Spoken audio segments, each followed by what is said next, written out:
പലനാടൻ ട്രാവലറിന്റെ പുതിയ കാഴ്ചകളിലേക്ക് ഏവർക്കും സ്വാഗതം. 5 നദികളുടെ നാടെന്നറിയപ്പെടുന്ന പഞ്ചാബിലാണ് ഇപ്പോൾ ഞാനുള്ളത്. സിഖ് സാമ്രാജ്യത്തിന്റെ ആദരണീയ നേതാവ് മഹാരാജ രഞ്ജിത് സിംഗിന്റെ പ്രതിമയാണിത്. ചരിത്രപ്രസിദ്ധമായ ഗോൾഡൻ ടെമ്പിളിനും ടൗൺ ഹാളിനും അടുത്തായാണ് പഞ്ചാബിന്റെ സിംഹമായ മഹാരാജ രഞ്ജിത് സിംഗിന്റെ വെങ്കല പ്രതിമ സ്ഥാപിച്ചിട്ടുള്ളത്. സമ്പന്നമായ സംസ്കാരത്തിൻ്റെയും അതിശയകരമായ ഭൂപ്രകൃതിയുടെയും ഒരു സമന്വയമാണ് ഈ പഞ്ചാബ്. അമൃത്സറിൻ്റെ തിരക്കേറിയ തെരുവീഥികളാണ് ഈ കാണുന്നത്.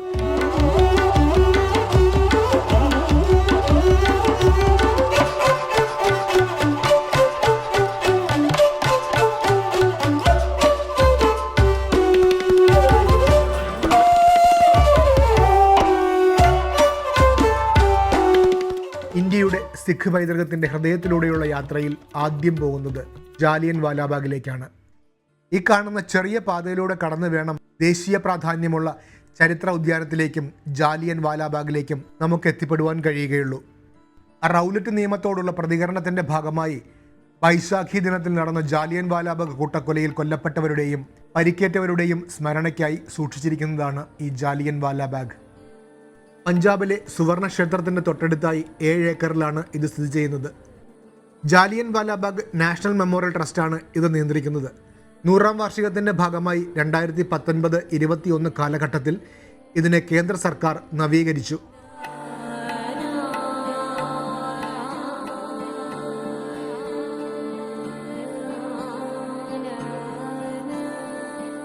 ജാലിയൻ വാലാബാഗിലെ രക്തസാക്ഷി സ്മാരകമാണിത്. ശക്തിയുടെയും ത്യാഗത്തിൻ്റെയും പ്രതീകമായി 65 അടി ഉയരത്തിൽ ചുവന്ന മണൽക്കല്ല് സ്തൂപം കൊണ്ട് സ്മാരകം പണികഴിപ്പിച്ചിരിക്കുന്നു. പച്ചപ്പ് നിറഞ്ഞ പൂന്തോട്ടങ്ങളാലും ഇന്ത്യൻ സാംസ്കാരിക പൈതൃകത്തെ പ്രതിഫലിപ്പിക്കുന്ന രൂപരേഖകൾ ഉൾപ്പെടുത്തി ഒബലിസ്കിൻ്റെ രൂപകൽപ്പനയിലാണ് പണികഴിപ്പിച്ചിരിക്കുന്നത്. ചരിത്രങ്ങൾ ഉറങ്ങുന്ന മണ്ണിലൂടെയാണ് ഞാനിപ്പോൾ സഞ്ചരിക്കുന്നത്. ഈ ചരിത്ര വീഥികളുടെ ഓർമ്മകളിലേക്ക് നമുക്കല്പം പിന്നോട്ട് സഞ്ചരിക്കാം.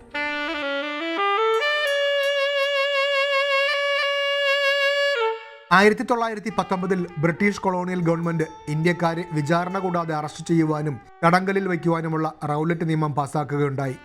എന്നാൽ ഈ നിയമം പൗരാവകാശങ്ങൾക്ക് നേരെയുള്ള അതിക്രമമായി കാണപ്പെടുകയും ഈ നിയമം ഇന്ത്യയിലുടനീളം വലിയ പ്രതിഷേധങ്ങൾക്കും അസ്വസ്ഥതകൾക്കും ഇടയാക്കുകയുമുണ്ടായി. അതിൻ്റെ ഭാഗമായി പഞ്ചാബിലെ അമൃത്സറിൽ ദേശീയ നേതാക്കളുടെ നേതൃത്വത്തിൽ പ്രതിഷേധങ്ങൾ നടന്നു. ഇതോടൊപ്പം നേതാക്കളായ സൈഫുദ്ദീൻ കിച്ചലു, ഡോക്ടർ സത്യപാൽ എന്നിവരെ ബ്രിട്ടീഷുകാർ അറസ്റ്റ് ചെയ്യുകയും ചെയ്തു.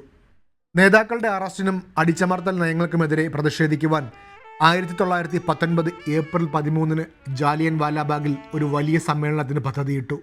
ഏകദേശം 20,000-ഓളം ഇന്ത്യക്കാർ പങ്കെടുത്ത ഈ സമ്മേളനം പഞ്ചാബിലെ ഉത്സവമായ വൈശാഖി ദിനത്തിൽ കൂടിയായിരുന്നു. എന്നാൽ ഈ സമ്മേളനം ഒരു ഭീഷണിയായി വീക്ഷിച്ച് ബ്രിഗേഡിയർ ജനറൽ ഡയർ ഒരു മുന്നറിയിപ്പ് നൽകാതെ 50 റൈഫിൾമാന്മാരുമായി മാർച്ച് ചെയ്യുകയും ഈ ഉദ്യാനത്തിലേക്കുള്ള ഏക കവാടം തടയുകയും നിരായുധരായ ജനക്കൂട്ടത്തിന് നേരെ നിറയൊഴിക്കുവാൻ തൻ്റെ സൈന്യത്തോട് ആജ്ഞാപിക്കുകയും ചെയ്തു. 10 മിനിറ്റോളം തുടർച്ചയായി വെടിയുതിർത്ത സൈന്യം ജനത്തിരക്ക് കൂടുതലുള്ള സ്ഥലങ്ങൾ ലക്ഷ്യമിട്ട് 1650 റൗണ്ട് വെടിയുണ്ടകൾ പ്രയോഗിച്ചു. നിരവധി ആളുകൾ തൽക്ഷണം മരിച്ചു വീണു. അനേകം പേർക്ക് പരിക്കേൽക്കുകയും ചെയ്തു. ഈ ആക്രമണത്തിൽ നിന്ന് രക്ഷപ്പെടുവാൻ പലരും ഈ പൂന്തോട്ടത്തിൽ കണ്ട വലിയ കിണറ്റിലേക്ക് എടുത്തു ചാടി. 120ഓളം മൃതദേഹങ്ങൾ ഈ കിണറ്റിൽ നിന്നും പിന്നീട് കണ്ടെത്തിയെന്ന് ചരിത്രം പറയുന്നു. ആ ക്രൂരകൃത്യങ്ങളുടെ ഓർമ്മകളും ചരിത്രശേഷിപ്പുകളുമാണ് നാം ഇവിടെ ഭിത്തികളിൽ ഇന്ന് കാണുന്നത്. നന്നായി കാണാൻ കഴിയുന്ന 36 വെടിയുണ്ടകൾ പതിച്ച ഇടങ്ങൾ മാർക്ക് ചെയ്ത് സൂക്ഷിച്ചിരിക്കുന്നു. ജനങ്ങൾക്കിടയിൽ ഭയം സൃഷ്ടിക്കാനും ധാർമ്മിക പാഠം പഠിപ്പിക്കാനുമാണ് താൻ ആഗ്രഹിച്ചതെന്ന് ജനറൽ ഡയർ ന്യായീകരിച്ചെങ്കിലും ഇത് ആഗോളതലത്തിൽ വ്യാപകമായ അപലപനത്തിനിടയായി. ഈ കൂട്ടക്കൊല ബ്രിട്ടീഷ് ഭരണത്തിൻ്റെ ക്രൂരത തുറന്നു കാട്ടുകയും ഇന്ത്യയുടെ സ്വാതന്ത്ര്യത്തിൻ്റെ അടിയന്തര ആവശ്യകത തുറന്നു കാട്ടപ്പെടുകയും ചെയ്തു. ഹണ്ടർ കമ്മീഷൻ എന്ന പേരിൽ ഒരു ബ്രിട്ടീഷ് അന്വേഷണം ഇതിനെക്കുറിച്ച് നടത്തിയെങ്കിലും ഡയറിനെ പൂർണ്ണ കുറ്റവാളിയാക്കിയില്ല. സ്വാതന്ത്ര്യത്തിന് ശേഷം 1951 അന്നത്തെ ഇന്ത്യൻ ഗവൺമെൻറ് ഈ സ്ഥലം ദേശീയ പ്രാധാന്യമുള്ള ഒരു സ്മാരകമായി സ്ഥാപിച്ചു.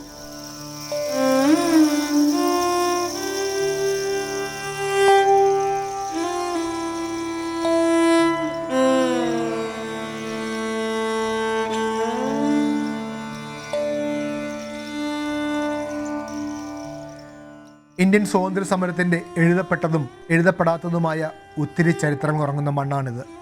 അന്നു മുതൽ ഇന്ന് വരെ ഈ കോമ്പൗണ്ടിൽ തണലായി നിൽക്കുന്ന വൃക്ഷങ്ങൾക്ക് പോലും പറയാനുണ്ടാകും ആ നീറുന്ന ദിനങ്ങളുടെ പച്ചയായ സത്യങ്ങൾ.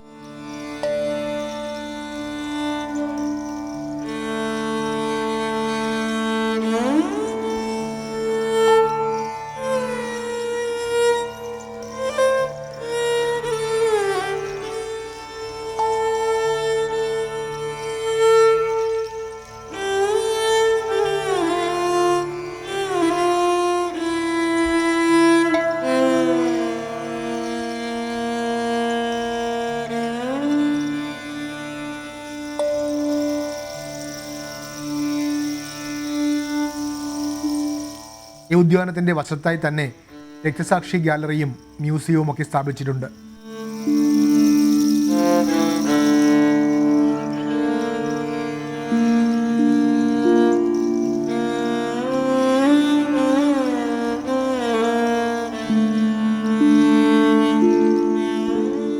जलियांवाला बाग में हुए जनसंहार और मार्शल लॉ के दौरान पंजाबियों पर हुए अत्याचारों ने राष्ट्रवादियों के भीतर भारत को विदेशी शासन से मुक्त कराने की इच्छा शक्ति को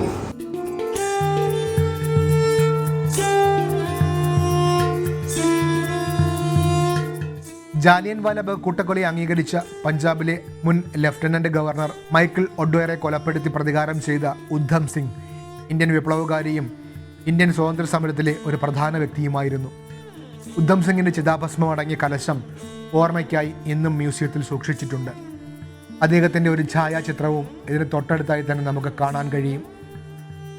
ഗ്യാലറിയിൽ രാഷ്ട്രീയ നേതാക്കളുടെ ഉൾപ്പെടെ നിരവധി പേരുടെ ഓർമ്മകൾ പേർന്ന ചുവർ ചിത്രങ്ങൾ ഇവിടെ പ്രദർശിപ്പിച്ചിട്ടുണ്ട്. മഹാത്മാഗാന്ധി, രവീന്ദ്രനാഥ് ടാഗോർ തുടങ്ങിയവരുടെയും മറ്റ് പത്രങ്ങളുടെ ക്ലിപ്പിങ്ങുകളും കത്തുകളും ഉപയോഗിച്ച് അമൃത്സറിൽ ജനറൽ ഡയർ നടത്തിയ കൂട്ടക്കൊല ചിത്രീകരിക്കുന്ന 45 പാനലുകൾ ഇവിടെ പ്രദർശിപ്പിച്ചിട്ടുണ്ട്. പ്രൊജക്ഷൻ മാപ്പിങ്ങും 3D സാങ്കേതികവിദ്യയുടെ സംയോജനവും കലാശില്പ ഇൻസ്റ്റലേഷനുകളുടെ ഉൾപ്പെടെ ആ കാലഘട്ടത്തിൽ പഞ്ചാബിൽ നടന്ന സംഭവങ്ങളുടെ ചരിത്രപരമായ മൂല്യം ഈ ഗ്യാലറികളിൽ സന്ദർശകർക്കായി പ്രദർശിപ്പിക്കുന്നുണ്ട്.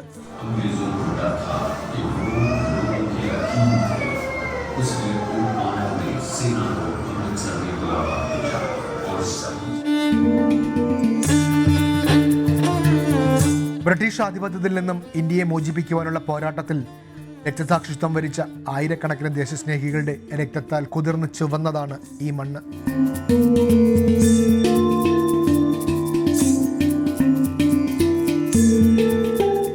ഒരു നീറുന്ന വേദനയോടുകൂടി മാത്രമേ നമുക്ക് ഈ ഗാലറിയിൽ ഇതൊക്കെ കണ്ടു നടക്കുവാൻ കഴിയുകയുള്ളൂ. ചരിത്രാന്വേഷികൾക്കും വിദ്യാർത്ഥികൾക്കും ഈ ഇടം വിലമതിക്കാൻ കഴിയാത്ത അറിവുകളാണ് പ്രദാനം ചെയ്യുന്നത്.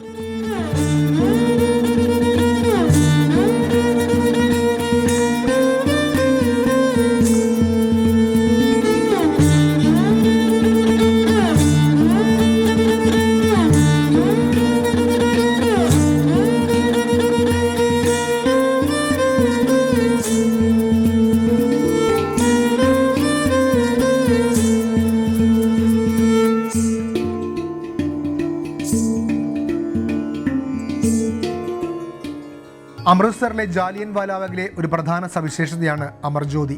1919 ഏപ്രിൽ 13 ജാലിയൻവാലാബാഗ് കൂട്ടക്കൊലയിൽ ജീവൻ ത്യജിച്ചവരുടെ സ്മരണാർത്ഥം ഒരു കെടാവിളക്കായി ഇത് നിലകൊള്ളുന്നു. ഈ തീജ്വാല ഇവിടെ എത്തുന്ന സന്ദർശകർക്ക് തങ്ങളുടെ പ്രിയ സഹോദരങ്ങളുടെ ധൈര്യത്തിൻ്റെയും പോരാട്ട വഴികളുടെയും ഓർമ്മകൾക്ക് മുമ്പിൽ കൈകൂപ്പി നിൽക്കുവാൻ പ്രചോദിപ്പിക്കുന്നു.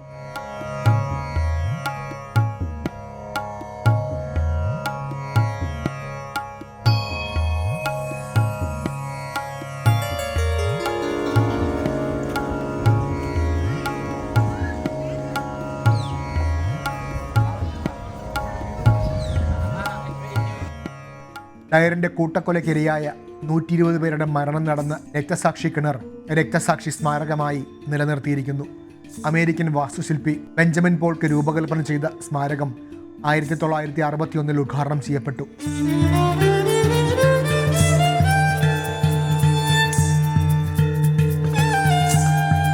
ധീരദേശാഭിമാനികൾക്ക് 1000 പ്രണാമം അർപ്പിച്ചുകൊണ്ട് മാത്രമേ ഏതൊരു ഭാരതീയനും ഈ ഉദ്യാനത്തിൽ നിന്നും പുറത്തേക്ക് ഇറങ്ങുവാൻ കഴിയുകയുള്ളൂ.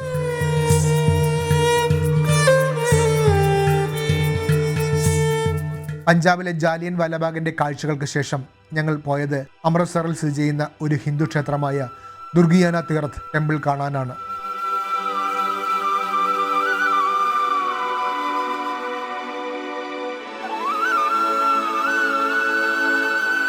പ്രസിദ്ധമായ സുവർണ ക്ഷേത്രത്തിന്റെ രൂപകൽപ്പനയോട് സാമീപ്യമുള്ള ഈ ക്ഷേത്രം വലിയ മതപരമായ പ്രാധാന്യം അർഹിക്കുന്നതും ഒപ്പം വിനോദസഞ്ചാരികൾക്ക് ഏറെ പ്രിയപ്പെട്ടതുമാണ്. സ്വർണ്ണ താഴികക്കുടവും മാർബിൾ പാതകളും കൊണ്ട് നിർമ്മിച്ചിട്ടുള്ള ഈ ക്ഷേത്രം സരോവർ എന്ന വിശുദ്ധ തടാകത്താൽ ചുറ്റപ്പെട്ട് കിടക്കുന്നു. തടാകത്തിന്റെ നടുവിലുള്ള ഒരു പ്ലാറ്റ്ഫോമിലാണ് ഇതിന്റെ മധ്യഭാഗം നിലകൊള്ളുന്നത്. അവിടേക്ക് പോകുവാൻ ഒരു പാലവുമായിട്ടാണ് ഇതിനെ ബന്ധിപ്പിച്ചിരിക്കുന്നത്.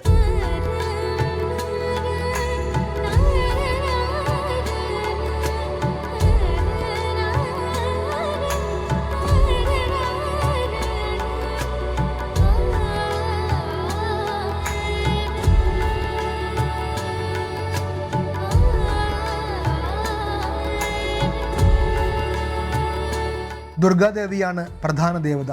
വിഷ്ണു, ലക്ഷ്മി, മറ്റ് ഹൈന്ദവ ദേവതകളൊക്കെ ഈ ക്ഷേത്രത്തിലെ പ്രധാന ആരാധനാമൂർത്തികളാണ്.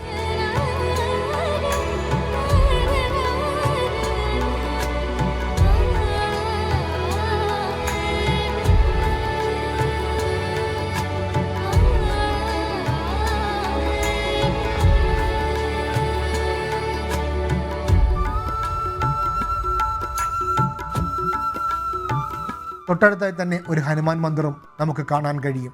വാനര ദൈവത്തിൻ്റെ അനുഗ്രഹം തേടുന്ന ഭക്തർക്ക് ഏറെ പ്രിയപ്പെട്ടതാണ് ഈ ക്ഷേത്രം.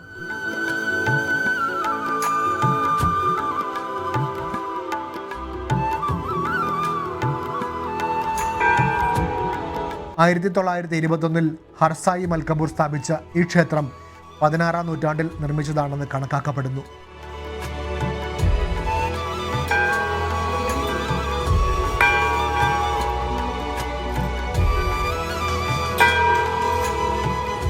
സുവർണ ക്ഷേത്രത്തിൽ നിന്നും 1.5 കിലോമീറ്റർ ദൂരത്തിൽ ലോഹഗർ ഗേറ്റിന് സമീപമാണ് ഈ ക്ഷേത്രം സ്ഥിതി ചെയ്യുന്നത്. വൈഷ്ണവ പാരമ്പര്യങ്ങളെ പ്രതിഫലിപ്പിക്കുന്ന ലക്ഷ്മി നാരായൺ ക്ഷേത്രം എന്നും ഇത് അറിയപ്പെടുന്നു. ശ്രീ ദുർഗിയാന ക്ഷേത്രം ഒരു ആരാധനാലയം എന്നതിലുപരി സാംസ്കാരിക ഐക്യത്തിൻ്റെയും വാസ്തുവിദ്യയുടെയും പ്രതീകം കൂടിയാണ്. നവരാത്രി, ദസറ, ദീപാവലി എന്നീ ഉത്സവങ്ങളിൽ അലങ്കാരങ്ങൾ, പ്രാർത്ഥനകൾ, സാംസ്കാരിക പരിപാടികൾ എന്നിവ കൊണ്ട് മുഖരിതമായിരിക്കും ഇവിടം.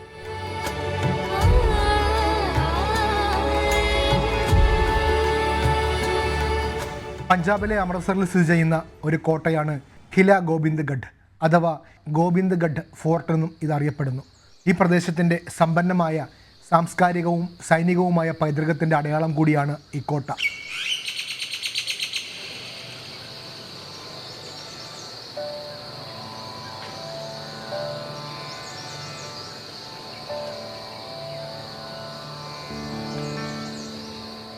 ഒരു പ്രതിരോധ ഘടനയായി നിർമ്മിച്ചിട്ടുള്ള ഈ കോട്ട ഇന്ന് സാംസ്കാരിക കേന്ദ്രമായും പ്രശസ്തമായ വിനോദസഞ്ചാര കേന്ദ്രമായും പ്രവർത്തിക്കുന്നു. 18-ാം നൂറ്റാണ്ടിൽ പ്രാദേശിക തലവനായ ഗുജാർ സിംഗ് ഭാംഗി നിർമ്മിച്ച ഈ കോട്ട 19-ാം നൂറ്റാണ്ടിൻ്റെ ആദ്യ കാലഘട്ടത്തിൽ സിഖ് ഭരണാധികാരിയായിരുന്ന മഹാരാജ രഞ്ജിത് സിംഗ് ഇതിനെ വികസിപ്പിച്ചെടുക്കുകയുണ്ടായി. പുറത്തുനിന്നുള്ള ആക്രമണങ്ങളിൽ നിന്നും പഞ്ചാബിനെ സംരക്ഷിക്കുന്നതിനുള്ള കോട്ടയായി ഇത് പ്രവർത്തിച്ചു. പ്രസിദ്ധമായ കോഹിനൂർ വജ്രം സൂക്ഷിച്ചിരുന്ന തോഷഖാന ഇവിടെ ഉണ്ടായിരുന്നു എന്ന് ചരിത്രം പറയുന്നു. 1849 പഞ്ചാബ് ബ്രിട്ടീഷുകാർ കൈയടക്കിയ ശേഷം ഈ കോട്ട ബ്രിട്ടീഷ് സൈന്യം ഉപയോഗിച്ചു വന്നു.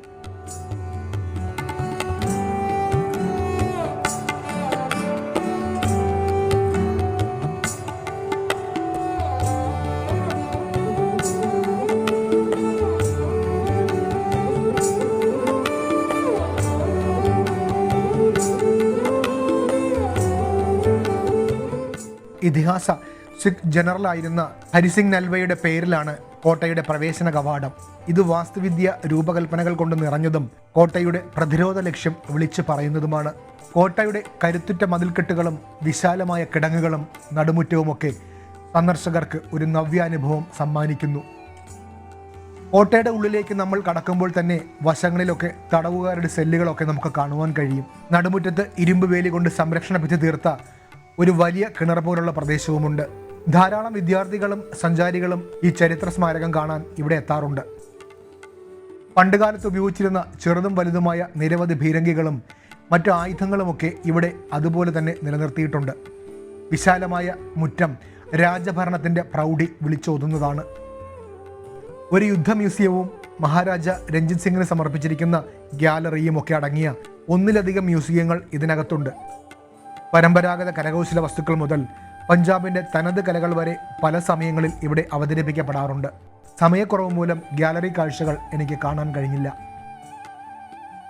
ഗോബിന്ദ്ഘട്ട് കോട്ടയുടെ കാഴ്ചകൾക്ക് ശേഷം 70 ഷോ കാണാനാണ് പിന്നെ ഞങ്ങൾ പോയത്. ഷേർ ഇ പഞ്ചാബ് എന്ന പേരിൽ അറിയപ്പെടുന്ന ഈ 70 ഷോ മഹാരാജ രഞ്ജിത് സിംഗ് ഒരു യുവ നേതാവിൽ നിന്ന് സിഖ് സാമ്രാജ്യത്തിന്റെ ശക്തനായ ഭരണാധികാരിയായി ഉയർന്നു വന്ന കഥയാണ് പറയുന്നത്.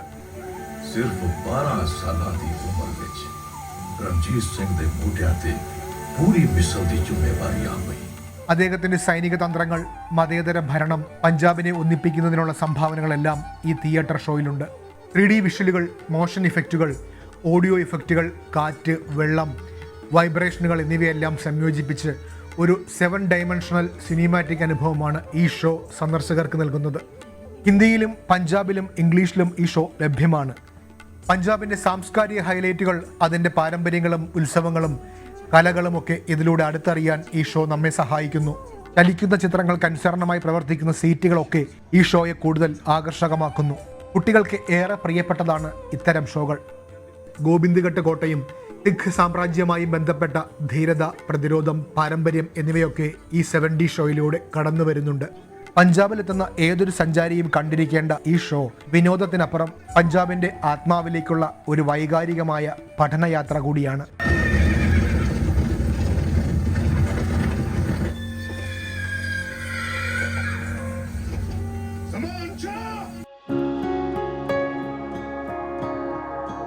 പഞ്ചാബിലെ അമൃത്സറിൽ നിന്നും 30 കിലോമീറ്റർ അകലെ സ്ഥിതി ചെയ്യുന്ന അട്ടാരി വാഗ ബോർഡറിലേക്കാണ് ഇനി ഞങ്ങളുടെ യാത്ര. ഇന്ത്യക്കും പാകിസ്ഥാനും ഇടയിലുള്ള ഒരേ ഒരു റോഡ് അതിർത്തി കടന്നു പോകുന്നത് എന്ന നിലയിൽ വലിയ പ്രാധാന്യമുള്ള സ്ഥലം കൂടിയാണ് ഇവിടം. വൈകുന്നേരത്തെ അട്ടാരി വാഗ ബോർഡറിലെ ചടങ്ങുകൾ കാണണം. അതാണ് ഞങ്ങളുടെ അടുത്ത പ്രോഗ്രാം. ദൈനംദിന ബീറ്റിംഗ് റിട്രീറ്റ് ചടങ്ങിന് പേരുകേട്ട ഇത് 2 രാജ്യങ്ങൾ തമ്മിലുള്ള ചരിത്രപരമായ ബന്ധങ്ങളുടെയും മത്സരത്തിൻ്റെയും സമാധാനത്തിൻ്റെയും ഒക്കെ പ്രതീക്ഷയുടെ പ്രതീകമാണ്. ഇന്ത്യയിലെ അട്ടാരി ഗ്രാമത്തെയും പാകിസ്ഥാനിലെ വാഗ ഗ്രാമത്തെയും തമ്മിൽ ബന്ധിപ്പിക്കുന്ന ഗ്രാൻഡ് ട്രങ്ക് റോഡിലാണ് ഈ അതിർത്തി സ്ഥിതി ചെയ്യുന്നത്. അകത്തേക്ക് കയറിയാൽ വാഹനം പാർക്ക് ചെയ്യുവാനുള്ള വിശാലമായ ഏരിയ ഇവിടെ തന്നെ ഒരുക്കിയിട്ടുണ്ട്. വാഹനങ്ങൾ പാർക്ക് ചെയ്തിരിക്കുന്ന ഇടത്തു നിന്നും 1/2 കിലോമീറ്റർ ദൂരം നടക്കാനുണ്ട് ബോർഡറിലേക്ക്. BSF നിയന്ത്രിക്കുന്ന ഒരു പ്രത്യേക ഏരിയയിലൂടെ വേണം നമുക്ക് അകത്തേക്ക് കടന്നു പോകുവാൻ. ID കാർഡുകൾ നിർബന്ധമായും ഇവിടെ വരുമ്പോൾ നമ്മൾ കരുതിയിരിക്കണം.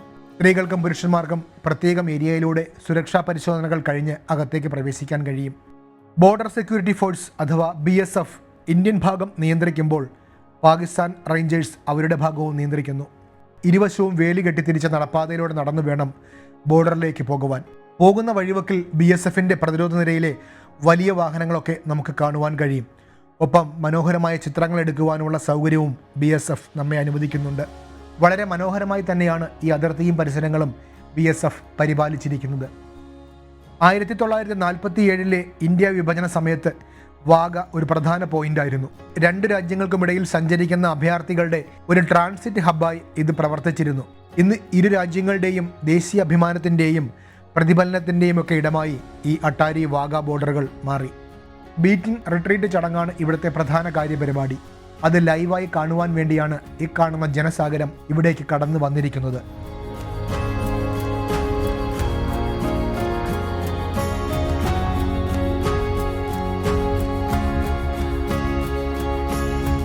മുൻപോട്ട് നടക്കുമ്പോൾ നമ്മൾ എത്തിച്ചേരുന്നത് BSFന്റെ കീഴിൽ നിലകൊള്ളുന്ന കെട്ടിട സമുച്ചയത്തിൻ്റെയും വമ്പൻ കൊടിമരത്തിൻ്റെയും മുൻപിലേക്കാണ്.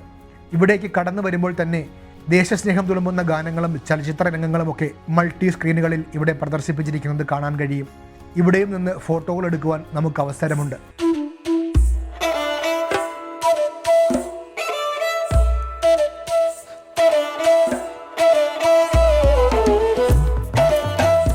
JCP അട്ടാരിയുടെ പ്രധാന കവാടത്തിന് ഇടതുവശത്തുള്ള വഴിയിലൂടെ വേണം നമുക്ക് അകത്തേക്ക് കടക്കുവാൻ. ഇതൊരു വലിയ സ്റ്റേഡിയം പോലെയാണ് പണിതിരിക്കുന്നത്. പടവുകൾ കയറി മുകളിലെത്തിയാൽ വിശാലമായ ഇരിപ്പിടം കിട്ടും. ഇഷ്ടമുള്ള സ്ഥലങ്ങളിൽ നമുക്കിരിക്കാം. പ്രത്യേക പാസ് ഉണ്ടെങ്കിൽ മാത്രമാണ് മുൻനിരകളിൽ സ്ഥാനം ലഭിക്കുകയുള്ളൂ. പക്ഷേ എവിടെ ഇരുന്നാലും ചടങ്ങുകൾ നന്നായി കാണാൻ കഴിയുമെന്നുള്ളതാണ് ഈ ഗ്യാലറിയുടെ പ്രത്യേകത. ആ ഇടതുവശത്ത് കാണുന്ന വലിയ ഗേറ്റാണ് ഇന്ത്യയുടെയും പാകിസ്ഥാന്റെയും അതിർത്തികൾ വേർതിരിക്കുന്ന ഇടം. ഏറ്റവും അവസാനത്തെ പ്രധാന ചടങ്ങുകൾ നടക്കുന്ന ഇടം കൂടിയാണ് ആ ഏരിയ. ഈ ചടങ്ങുകൾ കാണാൻ വേണ്ടി ഗാലറിയിലേക്ക് ജനം ഒഴുകിക്കൊണ്ടിരിക്കുകയാണ്. ഒരു റോഡിന് ഇരുവശത്തും മുകളിലുമായാണ് ഈ ഏരിയ സജ്ജമാക്കിയിരിക്കുന്നത്. ഇന്ത്യക്കാർക്കൊപ്പം വിദേശികളും ഈ ചടങ്ങ് കാണുവാൻ ഇവിടെ എത്തിയിട്ടുണ്ട്. ഗേറ്റിന് മറുവശത്തായി കാണുന്നത് പാകിസ്ഥാൻ ബോർഡറാണ്. ആ ഏരിയയിൽ നമുക്ക് അധികം ആരെയും കാണാൻ കഴിയുന്നില്ല. പാകിസ്ഥാന്റെ ഏരിയയിൽ കെട്ടിടങ്ങളുടെ നിർമ്മാണ പ്രവർത്തനങ്ങളൊക്കെ നടക്കുന്നുണ്ട്. പാകിസ്ഥാന്റെ ഗേറ്റിന് മുൻവശത്തായി തന്നെ 2 പാക് സൈനികരെയും നമുക്ക് ഇവിടെ നിന്നാൽ കാണാൻ കഴിയും. ദേശസ്നേഹം തുളുമ്പുന്ന ഗാനങ്ങളൊക്കെ ഇവിടെ മുഴങ്ങിക്കേൾക്കുന്നുണ്ട്. താഴെ പ്രധാന റോഡിൽ BSF ഉദ്യോഗസ്ഥർ ചടങ്ങുകൾ ആരംഭിക്കാൻ പോകുന്നതിൻ്റെ മാർഗനിർദ്ദേശങ്ങളൊക്കെ നൽകുന്ന തിരക്കിലാണ്.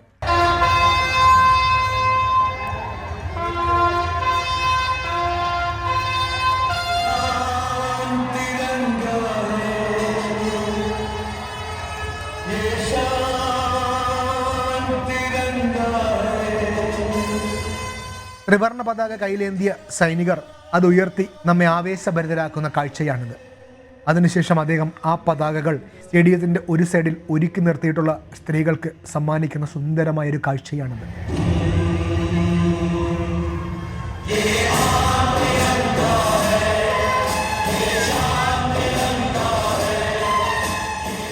ത്രിവർണ്ണ പതാക ഏന്തി ഈ റോഡിലൂടെ നടന്ന് ഈ ചടങ്ങിൽ പങ്കെടുക്കാനുള്ള അവസരം BSF സ്ത്രീകൾക്കും ഇവിടെ അനുവദിക്കുന്നുണ്ട്. ഭാരതത്തിൻ്റെ ത്രിവർണ്ണ പതാക ഏന്തിയ വിദേശ വനിതകളെയാണ് നമ്മളിപ്പോൾ കാണുന്നത്. മനസ്സിൽ സന്തോഷവും സിരകളിൽ ആവേശവും ഉയർത്തുന്ന എത്ര മനോഹരമായ മഹത്തരമായ ഒരു കാഴ്ചയാണിത്.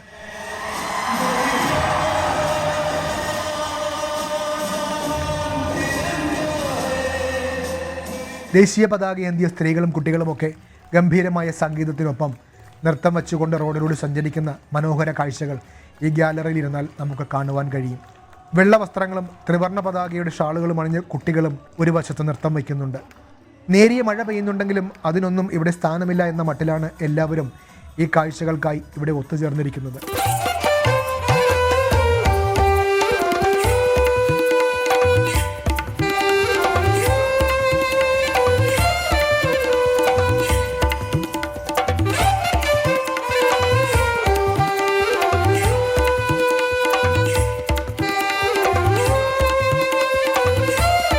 ഏകദേശം അരമണിക്കൂർ നീണ്ട ആ പ്രകടനങ്ങൾക്ക് ശേഷം മറ്റു ചടങ്ങുകളിലേക്ക് കടക്കുവാനുള്ള തയ്യാറെടുപ്പിലാണ് BSF. भारतीय सीमा सुरक्षा बल BSF जॉइंट चेकपोस्ट JCP अटारी अमृतसर पर आए अपने सभी मेहमानों का तहे दिल से स्वागत करता है. BSF का इतिहास उसके अदम्य साहस एवं देश की सीमाओं की रक्षा के प्रति प्रतिबद्धता का स्वर्णिम इतिहास है. प्रत्येक सुबह भारतीय आकाश में उदय होने वाला सूरज सरहदों पर अटूट दीवार स्वरूप तैनात BSF के जवानों के अडिग एवं चट्टानी इरादों को सलाम करता हुआ प्रतीत होता है.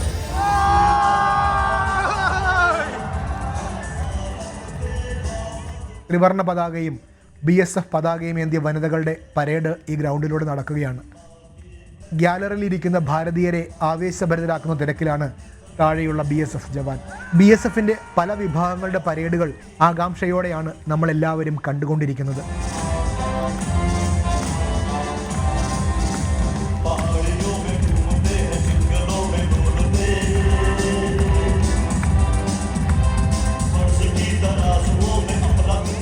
ഗ്യാലറിയുടെ മധ്യഭാഗത്ത് മുകളിലായി India's first line of defence ബോർഡിന് താഴെ BSFൻ്റെ മറ്റ് ടീമുകൾ പരേഡിൻ്റെ മുന്നൊരുക്കത്തിലാണ്.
അതിർത്തികൾക്ക് ഇരുവശവും ചടങ്ങുകൾ നടക്കുന്നത് നമുക്കിവിടെ നിന്നാൽ കാണാൻ കഴിയും.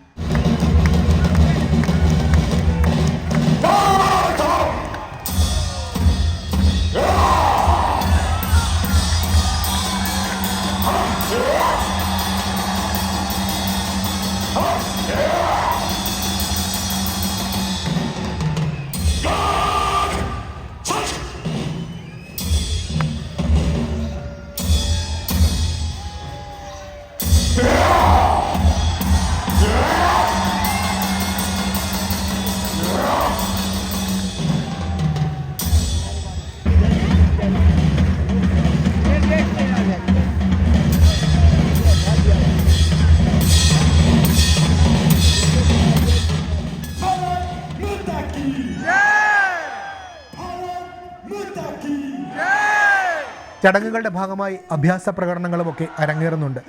ഒപ്പം ഇരു രാജ്യങ്ങളുടെയും ഗേറ്റുകൾ തുറക്കുന്ന മനോഹരമായൊരു കാഴ്ചയാണിത്.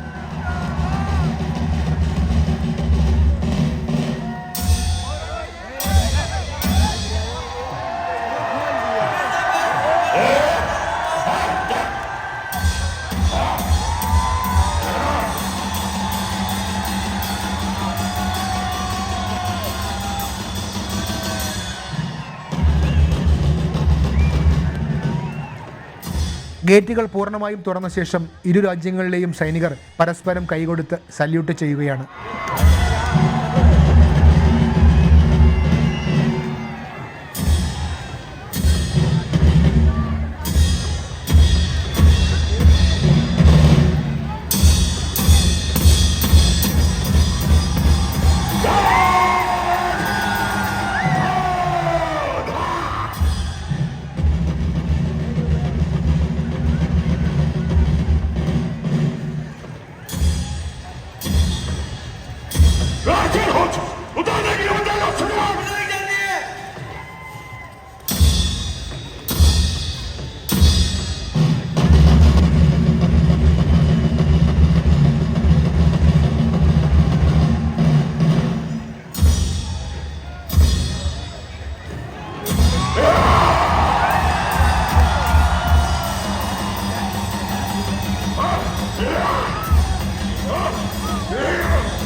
പരേഡിന്റെ ഭാഗമായുള്ള നിരവധി അഭ്യാസ പ്രകടനങ്ങൾക്ക് ശേഷം പതാക താഴ്ത്തുവാനുള്ള മഹത്തരമായ ചടങ്ങാണ് ഇനി നടക്കാൻ പോകുന്നത്.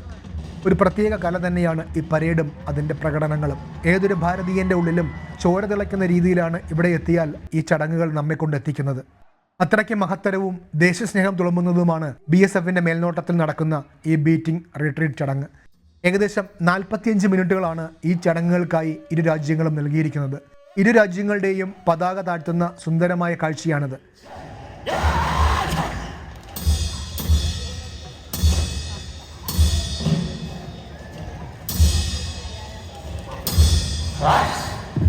दर्शकगण कृपया ध्यान दें, आप सभी दर्शकों से निवेदन है, कृपया राष्ट्रीय ध्वज उतारते समय ध्वज के सम्मान में अपने अपने स्थान पर खड़े हो जाएं।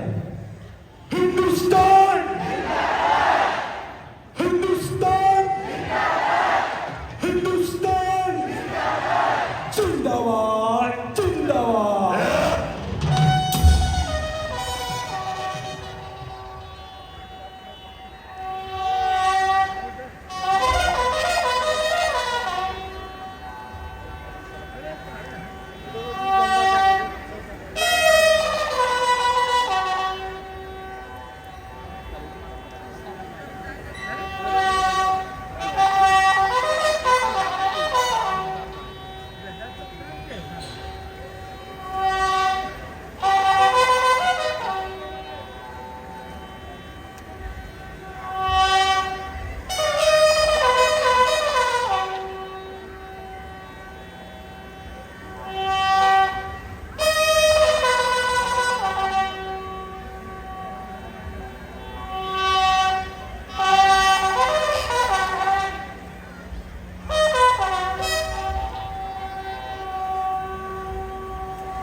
പതാക താഴ്ത്തലിന് ശേഷം ഭാരതത്തിൻ്റെ ദേശീയ പതാക മടക്കി വിരോചിതമായി അതിനെ കൊണ്ടുപോകുന്ന മഹത്തരമായൊരു കാഴ്ചയാണിത്.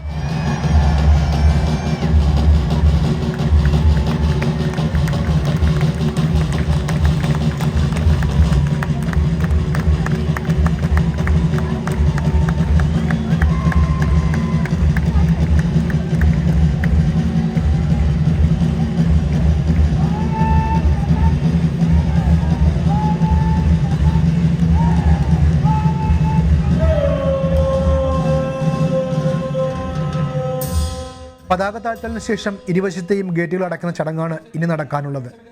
അതിനു മുൻപായി തന്നെ വീണ്ടും ചടങ്ങുകളുമായി ബന്ധപ്പെട്ട പരേഡുകൾ ഇപ്പോൾ ഇവിടെ നടക്കുകയാണ്. അവസാനവട്ട ചടങ്ങുകളിലേക്കാണ് ഇനി രണ്ട് രാജ്യങ്ങളും കടക്കുന്നത്.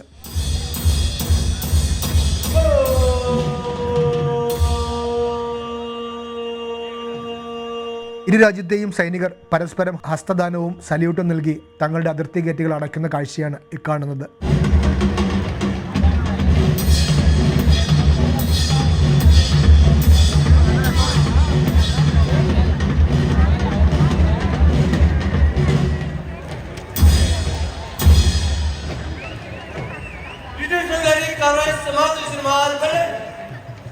ഈ പരേഡും ചടങ്ങും എല്ലാ ദിവസവും ഇവിടെ അരങ്ങേറുന്നുണ്ട്. ഈ ചടങ്ങും ഇരു രാജ്യങ്ങളുടെയും ബോർഡറും കാണാനായി കന്യാകുമാരി മുതൽ കാശ്മീർ വരെയുള്ള ദേശസ്നേഹികളായ ആയിരങ്ങളാണ് അട്ടാരി വാഗ ബോർഡറിലേക്ക് എല്ലാ ദിവസവും വന്നെത്തുന്നത്. പരേഡിന്റെ കാഴ്ചകൾക്ക് ശേഷം പുറത്തേക്ക് മടങ്ങുന്ന ജനസാഗരത്തിന്റെ മുകളിൽ നിന്നുള്ള സ്റ്റേഡിയം കാഴ്ചകളാണിത്.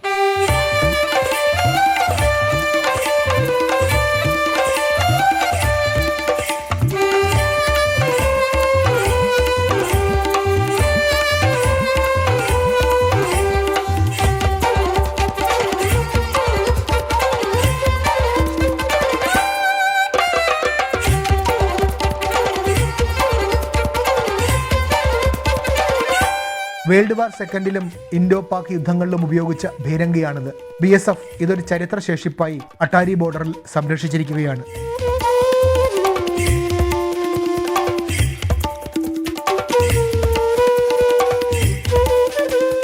മനോഹരവും ദേശസ്നേഹം തുളുമ്പുന്നതുമായ പരേഡും ചടങ്ങുകളുമൊക്കെ കണ്ട ശേഷം അട്ടാരി വാഗ ബോർഡറിൽ നിന്നും ഞങ്ങൾ മടങ്ങുകയാണ് ഇനി പഞ്ചാബിലേക്ക്. പഞ്ചാബിൻ്റെ മനോഹരമായ കാഴ്ചകളുമായി വീണ്ടും കാണാം. പലനാടൻ്റെ കാഴ്ചകൾ തുടരുകയാണ്. ഒപ്പം വരൂ, ഒത്തിരി കാണാം.